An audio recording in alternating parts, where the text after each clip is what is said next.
बोलिए लक्ष्मी नारायण भगवान की जय। एकादशी महात्म की जय। ओम सच्चिदानंद रूपाय विश्वोत्पत्त्यादि हेतवे तापत्रय विनाशाय श्री कृष्णाय वयं नमः। श्री कृष्णाय वयं नमः। जय श्री राधे कृष्णा। भक्तजनों, आज एकादशी का पावन और पुण्य दिन है। आज की एकादशी मार्गशीर्ष शुक्ल पक्ष की एकादशी मोक्षदा एकादशी कहलाती है। धर्मराज युधिष्ठिर ने भगवान श्री कृष्ण से कहा कि हे प्रभु, उत्पन्ना एकादशी की कथा आपने सुनाई, उसे सुन के हमें अपार हर्ष हुआ। अब आप मार्गशीर्ष शुक्ल पक्ष की एकादशी के महात्म के विषय में बताइए। धर्मराज की बात को सुनकर भगवान श्री कृष्ण कहते हैं कि हे धर्मराज, इस एकादशी का नाम मोक्षदा एकादशी है। इस एकादशी की एक पौराणिक कथा है जो मैं तुम्हें सुनाता हूं, ध्यान पूर्वक सुनो। एक गोकुल नामक नगर था जिसमें बैखानस नाम का राजा राज्य किया करता था। वह राजा बड़ा ही पुण्यशील और धर्मात्मा था। उसके राज्य में सभी वेदों के ज्ञाता, नाना प्रकार के विद्वज्जन निवास किया करते थे। राजा अपनी प्रजा को पुत्रवत मानते हुए राज्य किया करता था। निरंतर समय व्यतीत होता गया। एक दिन की बात है कि राजा ने रात में स्वप्न देखा और स्वप्न में उसके पिता ने उसे दर्शन दिया और उससे कहा कि हे पुत्र, मैं नरक की यातना भोग रहा हूं। अगर तुम अपने पिता का उद्धार करना चाहते हो तो मुझे इस यातना से मुक्ति दिलाओ। राजा इस घटना को देख के बड़ा ही विचलित और परेशान हुआ। प्रातःकाल होते ही उसने सभी विद्वानों को बुलाया और उनसे अपनी परेशानी बताई। उसने कहा कि मैंने रात में अपने पिता को स्वप्न में देखा है, वो नरक की यातना भोग रहे हैं। अब आप लोग विचार करके बताइए कि मैं कौन सा यज्ञ, दान, धर्म, पुण्य करूं जिससे मैं अपने पिता को उस यातना से मुक्ति दिला सकूं। उस पुत्र के लिए जीना और मरना एक समान हो जाता है जो अपने पितरों को प्रसन्न चित्त ना कर सके।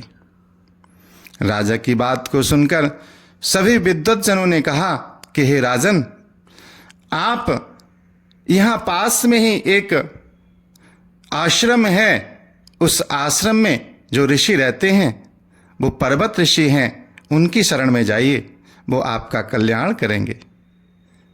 सभी विद्वानों की बात को सुनकर अगले ही दिन राजा पर्वत मुनि के आश्रम में पहुंचता है और वहां जाकर देखता है कि वहां नाना प्रकार के योगी भगवान की साधना में रत हैं। उन्हें देखकर राजा बड़ा प्रसन्न चित्त होता है और पर्वत ऋषि के श्री चरणों में प्रणाम करते हुए उनसे प्रार्थना करता है कि हे प्रभु, आपकी कृपा और आशीर्वाद से मेरे राज्य में सब कुछ राजी खुशी है, सभी लोग प्रसन्न चित्त हैं, लेकिन अनायास एक परेशानी उत्पन्न हो गई है जिससे मैं बड़ा व्यथित हूं। आप कृपा करके उस परेशानी से निकलने का मार्ग बताइए।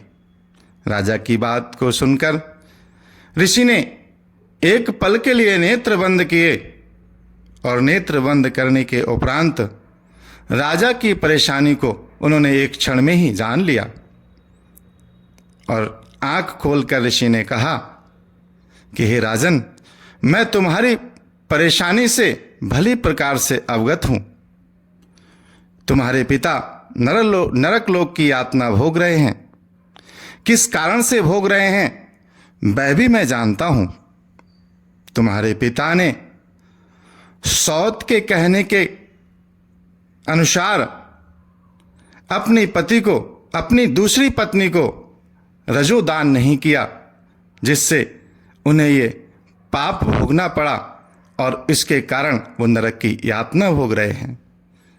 राजा ने पर्वत ऋषि की बात को सुनकर उनसे प्रार्थना की कि हे प्रभु, अब इस परेशानी से निकलने का मार्ग बताइए। तब ऋषि ने कहा कि अभी कुछ ही दिनों के उपरांत मोक्षदा एकादशी आने वाली है। तुम श्रद्धा पूर्वक उसका व्रत करना और उसका पुण्य अपने पिता को संकल्पित करके दान कर देना, जिसके प्रभाव से वो नरक की यातना से मुक्त हो जाएंगे।